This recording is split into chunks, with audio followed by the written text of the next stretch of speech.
computer. Here we go. I think you have to hit approve or something. I got it. Did I do it right? It says it's recording, so I assume that Zoom is not lying to me. Okay, Okay.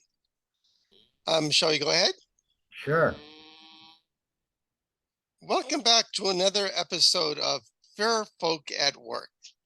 Today we have a very special person to be with us. Unlike many people, he had a fair amount of acting experience before entering Fair. And indeed, in his lineage, there is the name of Emmett Kelly, famous fair clown, a famous circus clown. I'm sorry. I'm talking, of course, about Patrick J. Bannon. And welcome, Patrick. Hi, how are you, Dan? I'm doing really well.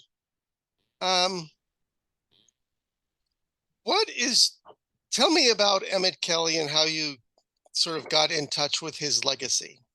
All right, my father moved around a lot. We moved around a lot in Indiana because he was a salesman, and our hometown was South Bend, Indiana, and we moved to Peru, Indiana, because of a job that he got. And Peru, Indiana is an old circus winter headquarters town. The Wallace Hallenbach Circus had their winter headquarters set up there. Right across from Grissom Air Force Base outside of town, they had elephant and wild animal barns. How cool. And they did a Circus City Festival starting when I was about, I'll say 10 years old, 9 and 10. They started doing a Circus City Festival. And they had a big parade down Main Street. And the furniture company my dad worked for, he hired Emmett Kelly Jr. for his first job. And with a baby elephant in Chicago at McCormick Place for a furniture show. And I ended up being friends with Emmett Kelly Jr.'s son, Joey. And at that time, I got interested in acting. So I built my own clown costume and my own makeup box out of a used shoe box, and bought my own props. And I stole the idea from Emmett Kelly Sr. So I was a hobo clown. And I was in the parades and things, and that's how I started acting. Did Emmett Kelly ever see your act? His grandson did, because I was in a contest with him, and he had a replica, a tiny replica of Emmett Kelly Sr.'s costume, and his dad made him up. Whereas I built my own costume and I made myself up. And I'm very proud to say that I beat Joey in the contest. Did you dream of running away to the circus at age Not, 10? no, not really. Not really. But then I tell you, here's the thing about acting and stand-up comedy as well. If you can go into a venue and you can be really good and you can kill in that venue. But we ended up moving to Warsaw, and that's where I went to high school, Warsaw, Indiana. And I tried doing the clown routine in Warsaw, and I bombed. So, yeah. So that's how I started acting. I think to be a circus clown, you have to be fairly fearless. Yeah, you do. You do. Well, I have to tell you something. There's a whole um, there's a whole mythology with being a clown. For instance, when I moved down to Los Angeles, I I did a clown thing while I was there, but I changed my whole clown. Um, the costume was different. It was more of a kind of, I'm going to say, an evil happy clown.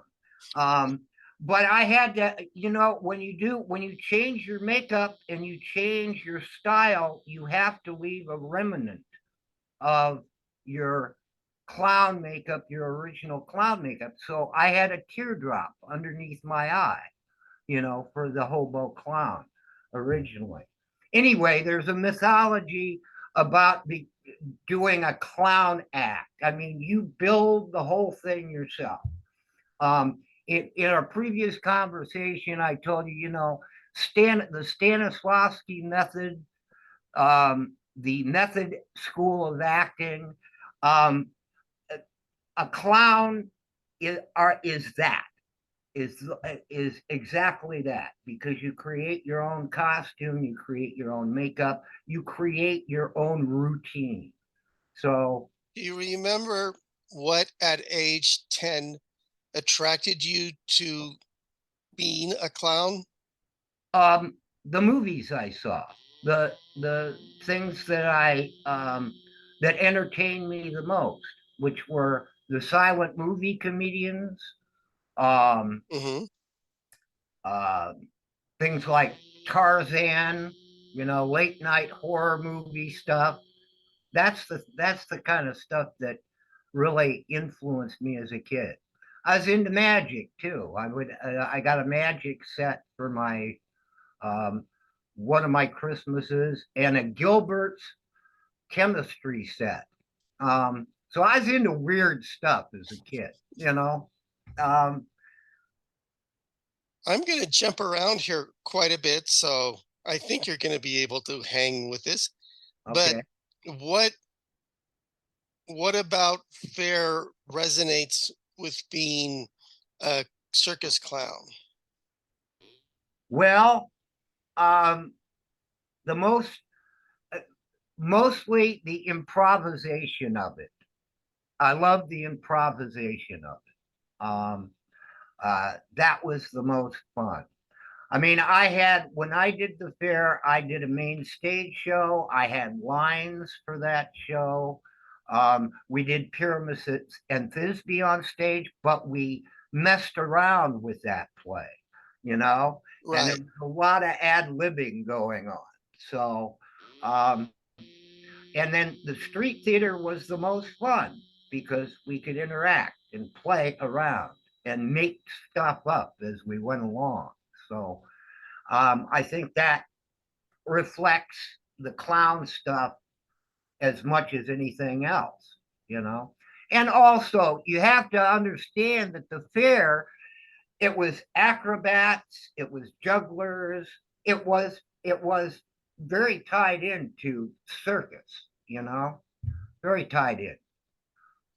Which sort of seamlessly leads us to at a certain point, you ended up in Northern California and you met some people that were instrumental in getting you into Fairland. That's right. Um, uh, can I go back a little on that? Please. Well, um, I went to college in the performing arts department. The school was in French Lick, Indiana. It was an old resort hotel. I quit that college and asked my father for the money for the next year to open a bankrupt theater outside of South Bend, Indiana. So I brought all my fellow students and some teachers from that, and we opened that theater. It was a 500-seat theater in the round summer stock theater, and we ran it for a season. In my head, I said, this is a real iffy proposition, and it might not last through the season. Well, it lasted through the season, and then I got in my Volkswagen camper and I headed to San Francisco. Um, Oh, can I uh, interrupt for a second? sure. What shows did you put on in your theater? We put on Wait Until Dark, Camelot, um, uh, um, So sort of legitimate theater. yes, yes, yes. And then we also had off night productions of one act plays and musical events and things like that. Um, so So did you have sort of like open auditions for local talent to do these sort of filler acts? yes, yes, we did. We had a Okay, crew. We had a core group of performers and designers and technicians, but we also incorporated the city of South Bend into it. And we did audition local people, and they were a part of the productions that we did. Yeah, absolutely. excellent. And so you drove to California for fame and fortune? Well, no, I didn't. I drove to Northern California because I wanted to do theater, and that was my primary. And so the very first play I was in Northern California was at the Manhattan Playhouse, and it was an adaptation of a Dostoevsky short story called The Mistress of Mordasov. And the guy that wrote the adaptation was Lester Cole, who was one of the Hollywood 10 during the McCarthy era, along with Dalton Trumbo and those people. And that was my introduction into theater in Northern California.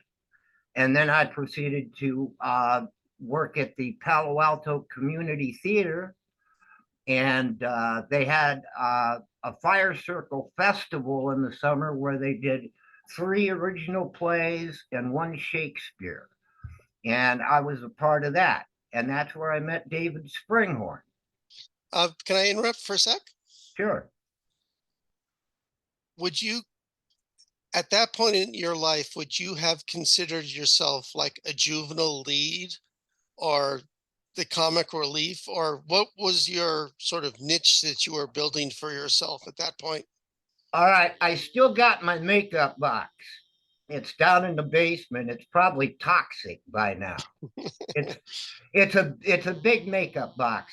I always considered myself a character actor, and I was good looking, and everybody wanted me to play an ingenue, and that bored me to tears. I didn't want to do that. I wanted to play weird things.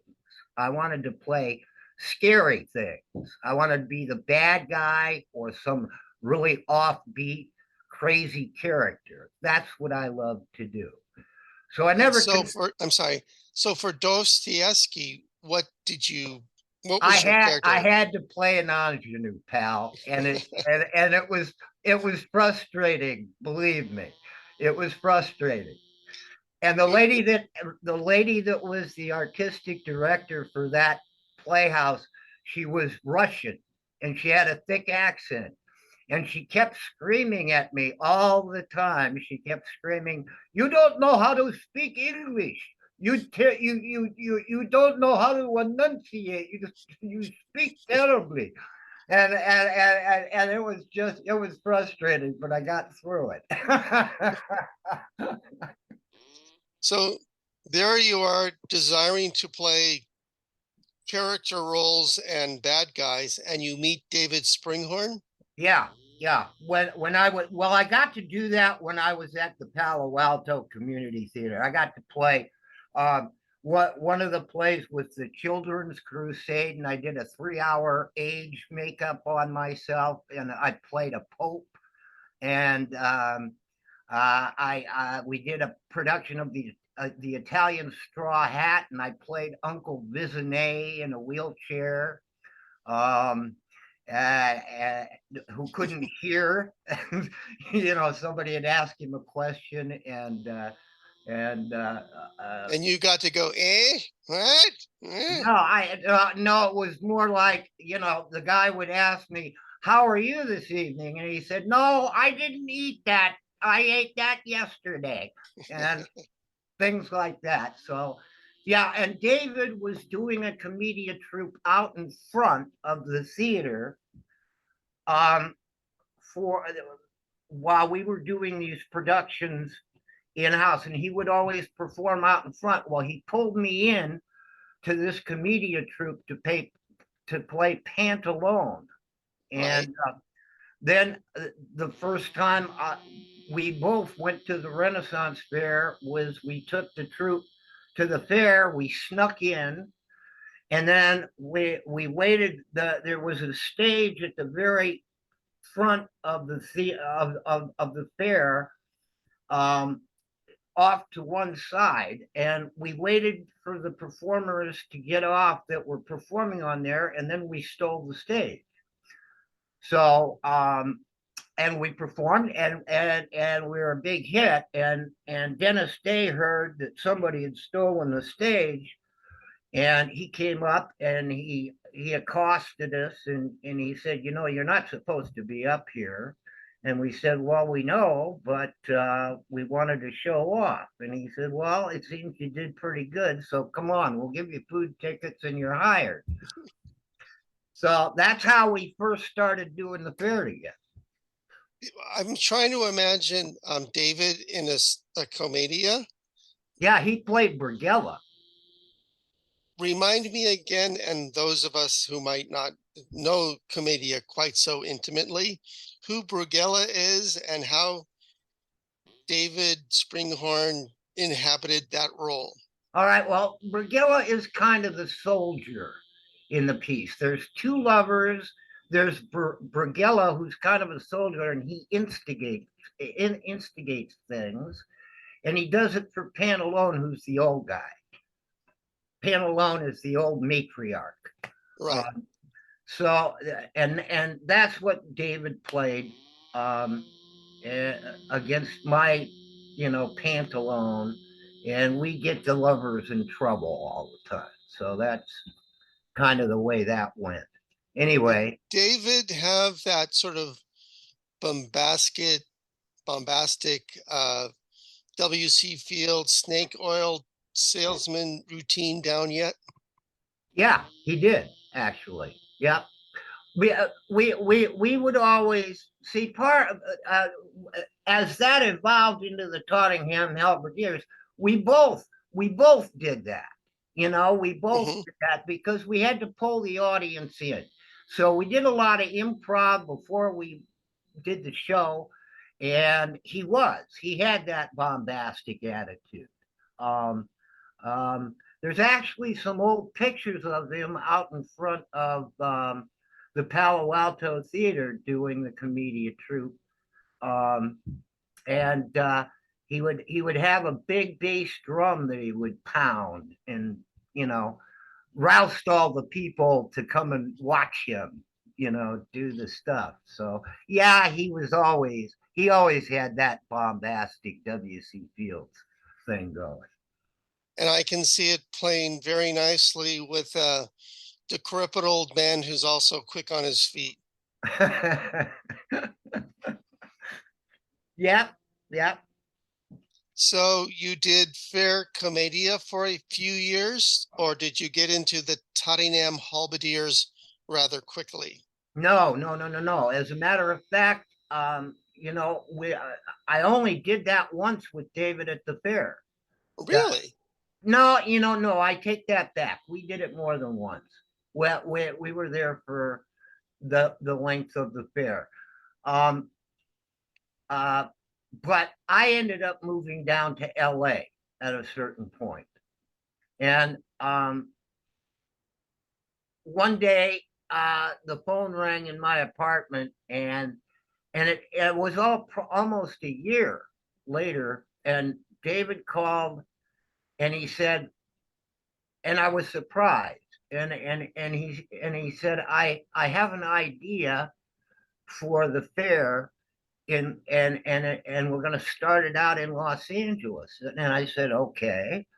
And so his idea was to have a circle, uh, have a group, but they were the circle, and that he and Ted Katzoff, a fencing master, they would have comedic sword fights um, in the middle of the fair on the streets. And I said, okay, that sounds good, but David, what about having a bigger group than that and doing more than just that?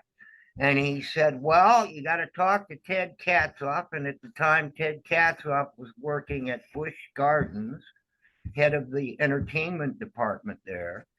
And so I went and talked to Ted, um, and I broke it down. I said, well, he wants to do this, you want to do that. How about we build it and make it bigger and have a big group, and do not just that, but street theater, stage stuff, everything, and make it a cross between the Marx Brothers and Monty Python. And Ted said, that's a great idea. He said, we have to write a proposal to the fair. I said, okay, who's going to write the proposal? He says, I don't want to do it. I guess it's up to you. So I had to write the proposal, and then I had to present it to the fair, and they said, okay. So that's how the Tottenham Halberdiers got started. Why Tottenham and why halberdiers?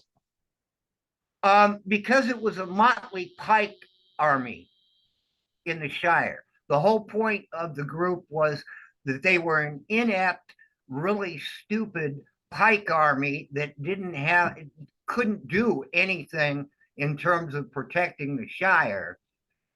They were just all fools.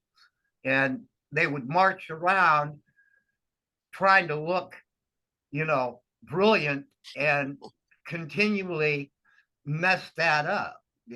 So I should say, in full disclosure, that I was a Tottenham halberdier the last year of the Tottenham halberdiers, and that instinct for foolish, bumbling behavior was transmitted to me quite well. Not having known this history at all, I assumed that somehow the Keystone Cops were the genesis for the halberdiers. well, kind of yes, kind of no. Um, Ted Katzoff and I are well, as well as David. We love Monty Python, and we especially love the Marx Brothers. So we designed it to be a cross between those two things. Okay. And um, and being that you were one of the halberdiers at a certain point, I want to point out that people would come up to our group and say, for instance, Gary Randall, he was playing a noble at the time. And he came up and he said, I hate playing the noble. I want to do what you guys are doing. I want to be part of the group. And I would always tell anybody that did that, I'd say, you're in if you want to be in. And they said, well, we don't know how to act like you. And we don't know how to do that crazy stuff like you do. And I said, well, just watch us and play along and you'll start doing it. And my friend, there were a lot of non-actors in that troupe that became really good comedic actors, and I'm very proud of that. As somebody who really had no acting experience before, there were a couple of lessons that were told to us that were excellent advice in both in life and in fair. And I'd like to run a couple of them by you. Okay. A great deal of attention was, because it was on the street, we were told never to sort of clump in a line, but be aware that people are always around you. and that I think it was David who called it like a self-admiration society, where everybody's in a circle saying their lines to each other, but the audience is looking at everybody's back. And so we were continually being told to, well, not continually, because it gets the point pretty quick, but, face the audience and engage with the audience. Yeah. And that, to me, is one of the great sort of lessons of faire, is that to be aware of your audience and everything you do is oriented to them. Well, I agree. I agree. It's kind of a circle concept because, like you say, you don't want your back to these people. You don't. You're entertaining them. You're facing off with them, and you're playing with them, and that was key. Yes, I agree. I agree. Another thing I kind of learned from David and all the other people at the Halberdiers, I've directed a fair number of stuff, and the faire is a sort of all-enveloping thing, and you should be able to tell the audience what's going on by just how you group the people, and that every moment on, you are on. So your neutral pose should tell you the audience coming by, or that somebody on a street walking 50 feet away should glance over and see an interesting visual and then go, oh, I wonder what's going on over there, and sort of be drawn in even by how you're clumped together. Well, I agree. Well, once again, that's the method school of acting. You're always in character. You're always in character, and a person could be a good distance away from you and see that there's a character over there. And then And they can see where the conflict is happening, or they can immediately make a story up, even in their own mind, why these people are on the street doing whatever they're doing. that's right. That's right. That's right. And I have to say, I remember at one point that the crest of the hill as you come into the fair right after the bridge.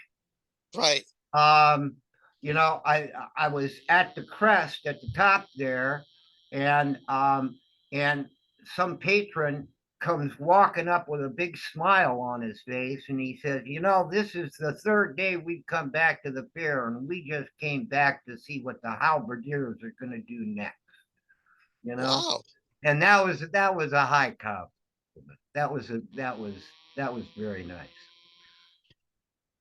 Do you remember, and I assume you do, at one point the halberdiers, we had to stop the Scots from coming into the Shire or something, and so we'd make up some silly game that we'd be guaranteed to lose. But Coonball. Yes. Coonball. And we did that every morning.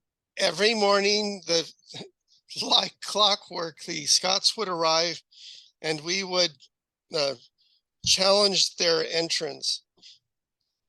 One other thing I learned at faire also was not to rely on words, because most of the time people really can't hear you all that well. And there's a lot of distractions going on. There's always some other parade or somebody hawking somewhere. So it's not like a theater where you have somebody's undivided attention.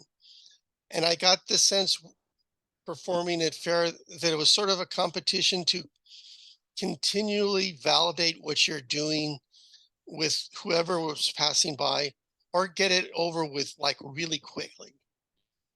Like your best bit would be like 2 or 3 or 5 minutes, and then you just say, and God you good den, and send them along their way. But no one was really going to listen to a 30-minute Shakespearean soliloquy or something. No, no, I agree. I agree. It was a quick in and a quick out. Yeah, but the good thing about the halberdiers is that we did it in a group setting. So, we're all over the place. We're all over the place. And we're giving them quick bursts and everybody's doing some crazy little thing. So they're getting they're getting a barrage of different stuff all the time, you know, which was Yes. different than a lot of the other performers did. It was it was kind of what mercenary comedy. Well, I think my credit would have been fourth halberdier from the left. And David had us, I think it was a 10-second little spot that if he was kind of bored, he would call forth Mark and myself and a friend of ours named Nathan, I believe. And it was just a silly little thing. And then we'd step forward, we'd do our little thing, and then we'd step back and on they would go. Yeah, yeah, yeah. Do you remember Jay Simo? Very much so. Yeah, he was always in the front, Yes. and and the officers were behind him, and then the rest of the pikemen were following along. Yes. My good friend Mark Sellen, we were basically an act or a team together, and he's about 6'7" or 6'8" or something, and I'm not. And so if you see Mark with carrying a halberdier or halberd and then look down, I'm usually the hat next to his waist or something. There you go. It was Mutt and Jeff. Yeah, what that was our that was the impetus, I think, of much of what we did. So you mentioned Pyramus and Thisbe. Were you Pyramus or Thisbe or the wall? No, I was the lion. The lion. Yeah. And at one point, there was a codpiece booth. Do you remember the codpiece booth? Yes. Well, the codpiece lady designed a codpiece for me, and somebody in the troupe said, "Pat, you got to go check this out." And I went over there, and it was a lion's head codpiece. And since I was playing the lion in Pyramus and Thisbe, certainly I bought that because I could always point to that codpiece as a joke Mm-hmm. during my lines. So it became a crude joke. I still got that codpiece, by the way.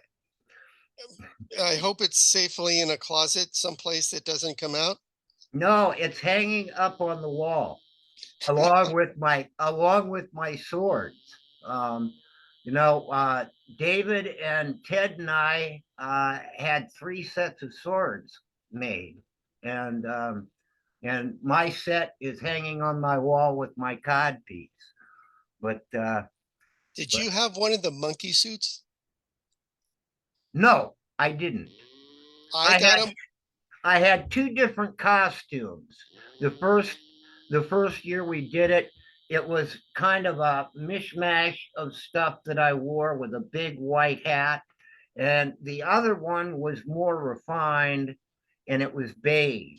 And Lois Armand um, has said since then that that was an MGM costume that I was wearing.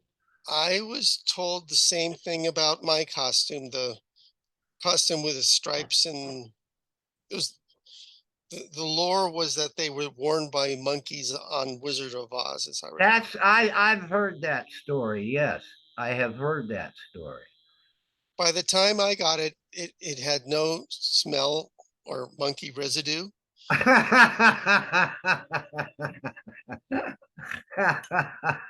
There were other smells and residues, but I'll I'm bet. pretty sure that I'll bet it did have some Monkey brevity. was not part of it. So how did Fair fit into your larger life?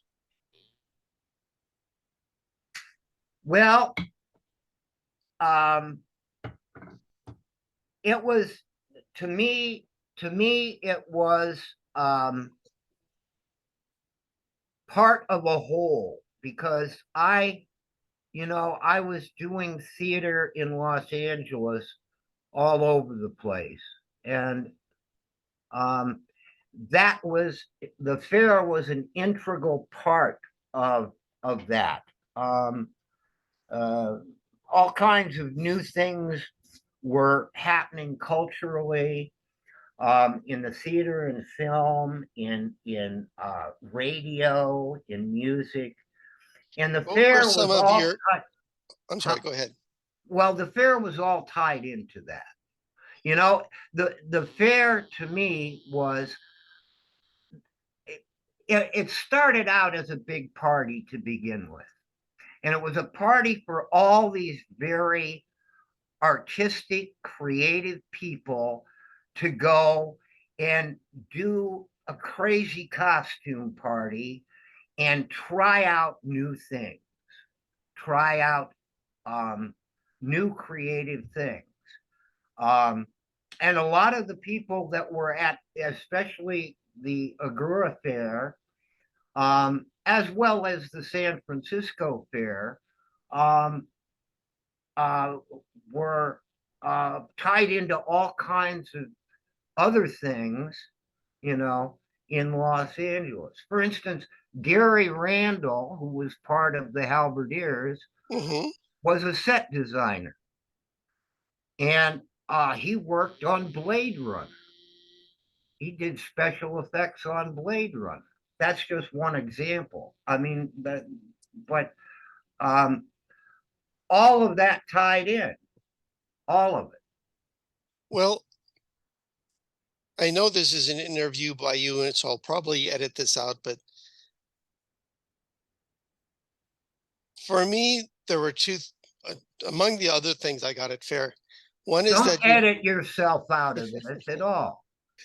um, I made friends and contacts who I have worked with in many other artistic, theatrical, musical ventures. And that sort of knowing how somebody reacts in 100-degree heat in sun and subsisting on pickles gives you a pretty good idea what they're going to do when it's 7 o'clock in Hollywood on a nice night. And the other thing, and I didn't realize this at the time, but I realize this now, was that Fair gave us an audience that was primed to play. And you don't often get vast amounts of people wanting to actively come to a place and play theatrically. And what the fair did, I think, an excellent job was curating this audience and leading to an expectation that they were coming through the gate. Just like you said, this guy came back for the third day of Halberdierland. And because everybody was playing sort of the same game, it just reinforced what everyone else was doing. And I didn't realize sort of how rare that was until I tried to get, audiences to come to my things and sort of start from the ground zero up. And I'll stop Okay, talking now. I agree with you, and I'm going to go back here a little bit. I'm going to go back to San Francisco for a minute. Okay.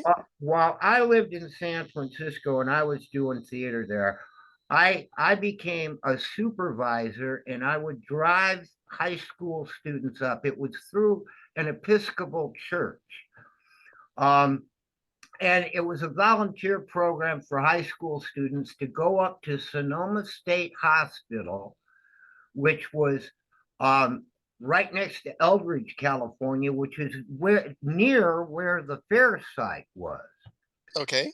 And it was a state hospital, and it was like a town. They had different wards, which were different buildings. They had their own theater, auditorium. They had a laundry, grocery store, and these volunteers would go up. And so at one point, I proposed that the next time we go up, we do a play with the patients in the hospital, and the patients would be the actors. It was a drama therapy program, Okay. and so it was accepted, and all the students liked the idea, so we did it. So we did the Wizard of Oz, and it went over so well. Even though most of the technicians and doctors kept telling me, well, they can't deal with this. The patients can't deal with it. Well, they did it very well. And here's why. And I'm bringing this up because David Springhorn ended up being there out of the blue. He came up, he heard about this thing, he came up and he was part of the production. What we did was we created a circle. The volunteer group created a circle around the performers, and we were their safety net. And this goes Mm-hmm.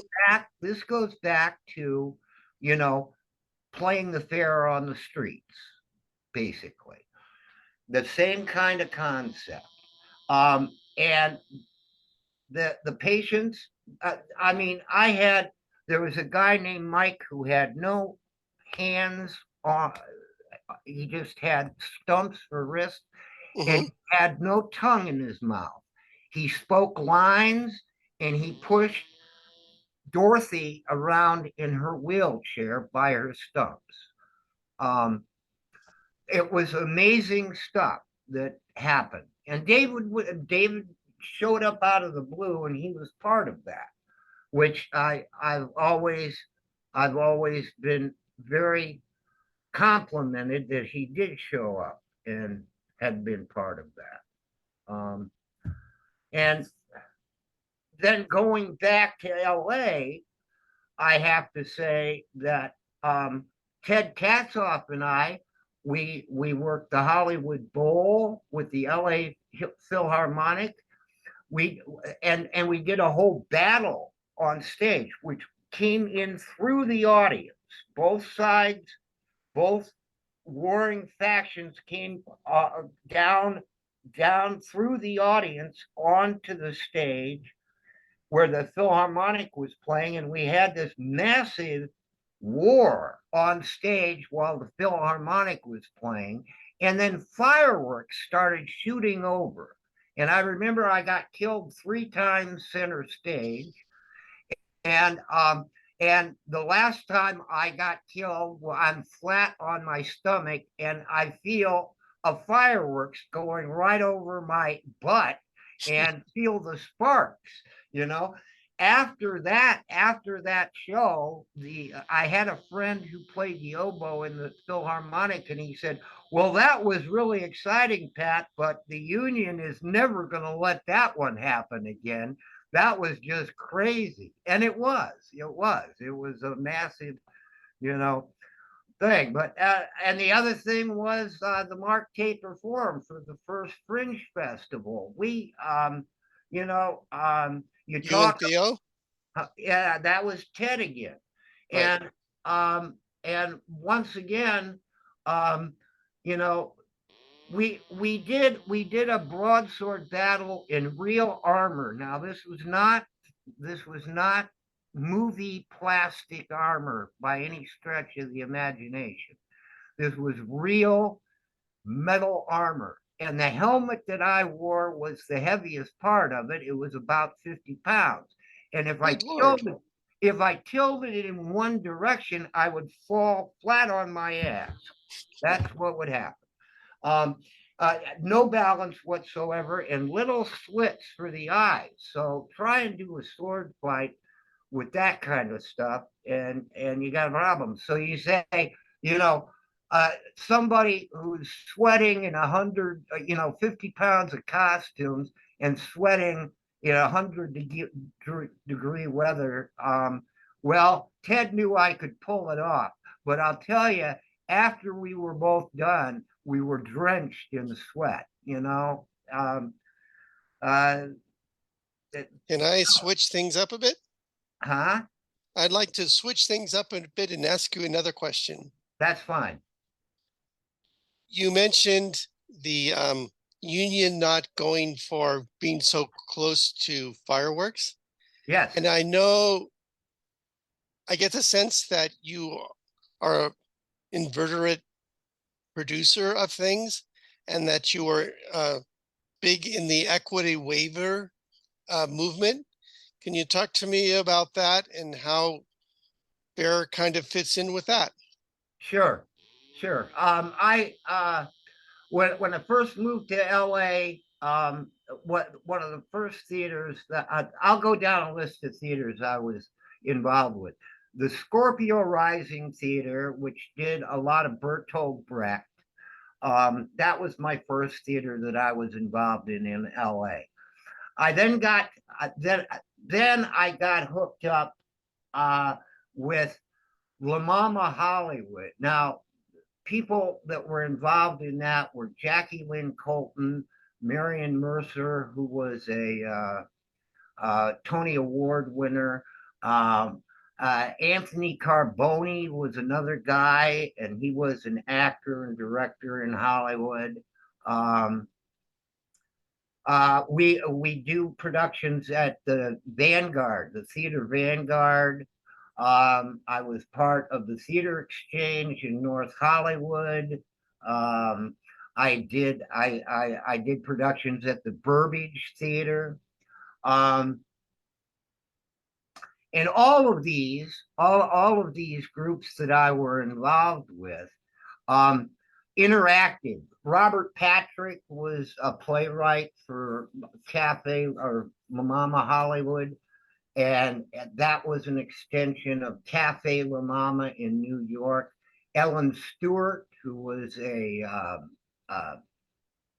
MacArthur Grant recipient, created La Mama in New York. She came out and gave us her blessings when we created La Mama Hollywood. Um, all of these plays and all of these productions that we did were very interactive productions. The first production for La Mama Hollywood was at the George Anson Ford Theater, and it, the the place surrounded the audience, as opposed for the audience to be in seats, against the wall and performing the play, in front of them. It surrounded them. So this was all equity waiver, by the way, and it was a movement at the time, and it was a movement for actors to showcase themselves. And a lot of these storefront theaters were created by the actors themselves, and then they had venues that they like the Theater Vanguard, who did experimental films as well as doing experimental theater. Have you made any experimental films? Have I? Yeah. Um, I play with video these days, my friend. So I have films that I've taken VHS tapes from some of these theater productions that we've been talking about, and they're on YouTube now. So there's a whole list. My theater in South Bend, there's a little video about that. I wouldn't classify them as experimental, but you could look at them that way. I do them all by myself. So, and that's go to YouTube and just type in Patrick J. Bannon. Yes, yes. And I'm on Facebook because I'm still tied in with people like you and all my friends in LA and New York and Washington, D.C. So, uh, Are you periodic, currently producing anything?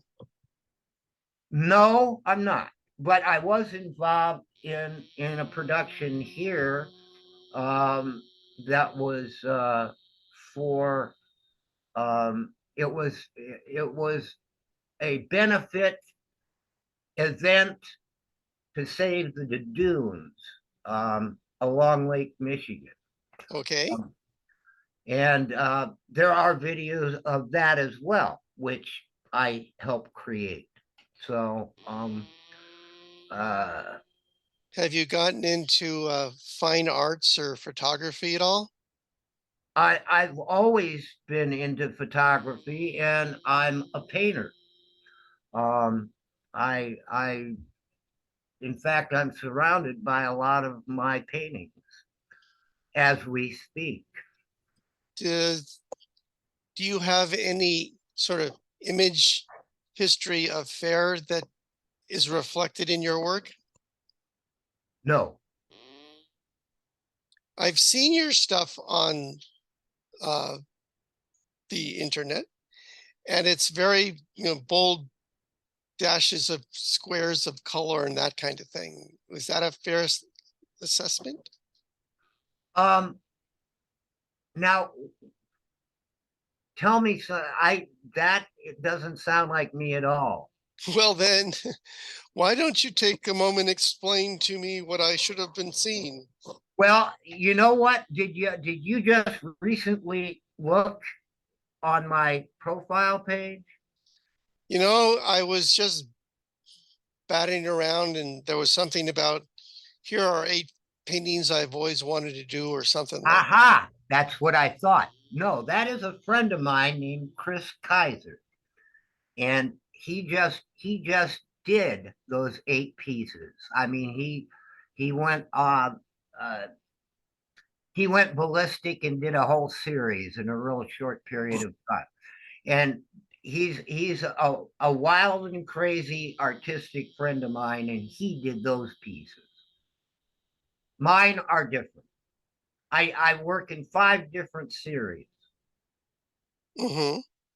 One of them is a pulp, what I call pulp art, and if and that reflects on, if you remember, how old are you? I just am officially old and qualified for Medicare. Okay, when I was growing up, there were magazines like Weird Tales Yes. and um, um, Popular Mechanics, and the artwork for the covers and some of the inside were called pulp art. So I have a series that I've taken pulp art to the fine art level, um, uh, which is Are one of they my. kind of like magazine covers from the 50s kind of They're not things? they're not magazine covers, but they're like sci-fi. They're you know and Where can somebody go and find these online someplace? on my profile page. You can On go to where my photos are and you can see some of this artwork. I also do an abstract series, and I also do a pen and ink series. Um, and I keep adding to all those things. So my art is eclectic. as well it should be. And But back to, I'm sorry, go ahead. no, go ahead. I'm sorry. Um, Getting back, one of the sort of themes behind this podcast is to emphasize how the art of fair can influence other parts of your life. Um, is that true for you? And if so, in what way? Well, I think that. that well, in the different things that I've done, um, I think interaction has has something going for it in terms of the fair interaction with not just the patrons, but with the people that you worked with at the fair, um, and the collaboration. I think has it's a. I think it gives you tools to do that in anything else you do. It gives you the opportunity to have an open mind and experiment and not be afraid to to venture out. All right. Right. So yes, I do think that the fair gives you that opportunity, especially because a lot of the people that have done the fair and do the fair um, had never gotten the opportunity to experiment like that before. So it gives them a different perspective and a more positive perspective, you know, just in general. Well, when you told Gary Randall, so sure you can be in this thing, and he said, but I've never done it, and you said, you'll get it. That's, I think, a very liberating point in a lot of people's lives. Well, I agree because Gary Randall got real good. He ended up doing stage productions and everything else. He got into it. And to this day, Gary says that's the best thing I was ever part of. He loves it to this to this very day. And he So, has, go ahead. well, and there's also another uh, lady named Dawn Taylor, and she lives in Portland now. And she's the first one to say, and she'll pop up on the Agora Renaissance site on Facebook and things. And she says, I never had any experience at all, but these guys pulled me into this, and I learned so much, and I had so much fun. And once again, what can I say? I'm Dawn very, did one of the years I was at fair. She did one of the most brilliant street spontaneous things I'd ever seen. who, It, Dawn? Dawn, yes, Yes. it was somebody at fair had discovered Canon, and like every 20 minutes, somebody let off a goddamn cannon that would boom out over the fair, and it was getting really, really annoying. And so rather spontaneously, Dawn organized a group she called Peasants for Peace. And we all and we all laid down in front of the Queen's Parade, uh, protesting the militarization of the fair or something like that. And it was just so brilliant on because I was recalling, I think this is at the time people were uh, against nuclear weapons in Europe, and they're laying down in front of tanks and things.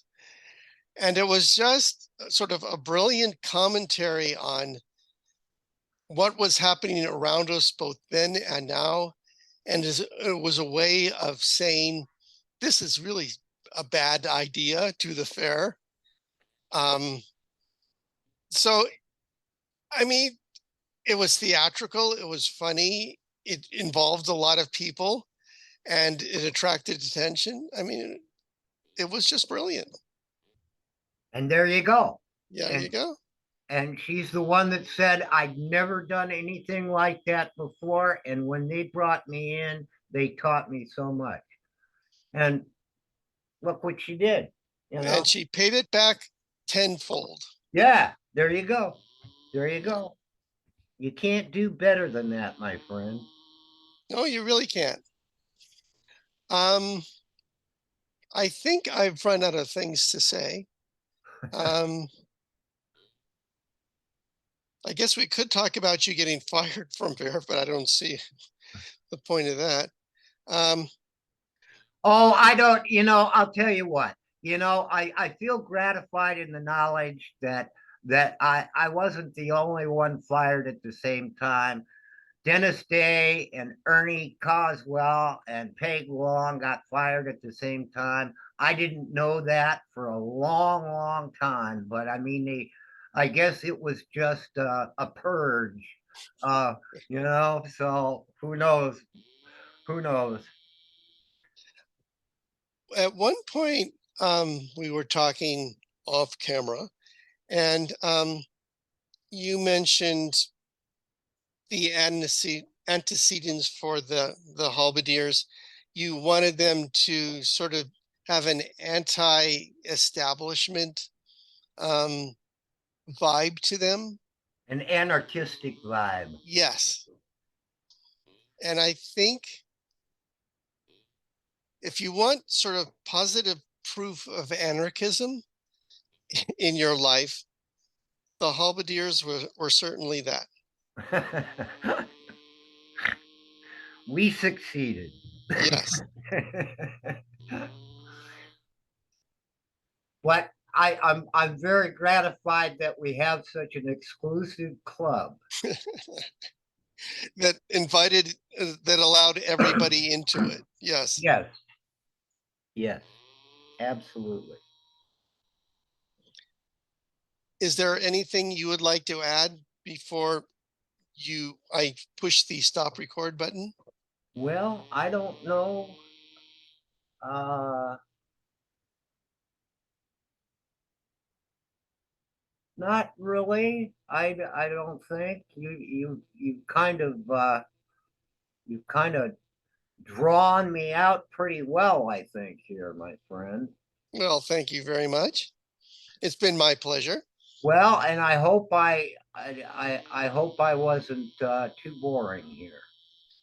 Well, through the miracle of cut and paste, I can take out all of my ums and ahs, and so we will appear far more lucid and coherent and indeed entertaining, perhaps, than we were in real life.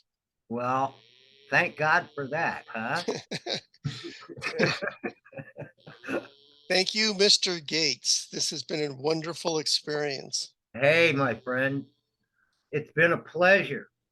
It's good talking to you. It's good looking at your handsome face as well. I'm sorry I couldn't contribute mine as well. Uh, my gray beard is much darker than it was uh, way back then. Maybe you're getting younger. That could be that would be one possible explanation. Um, maybe not. Okay, I'm going to hit stop recording now. I think I pushed this button here.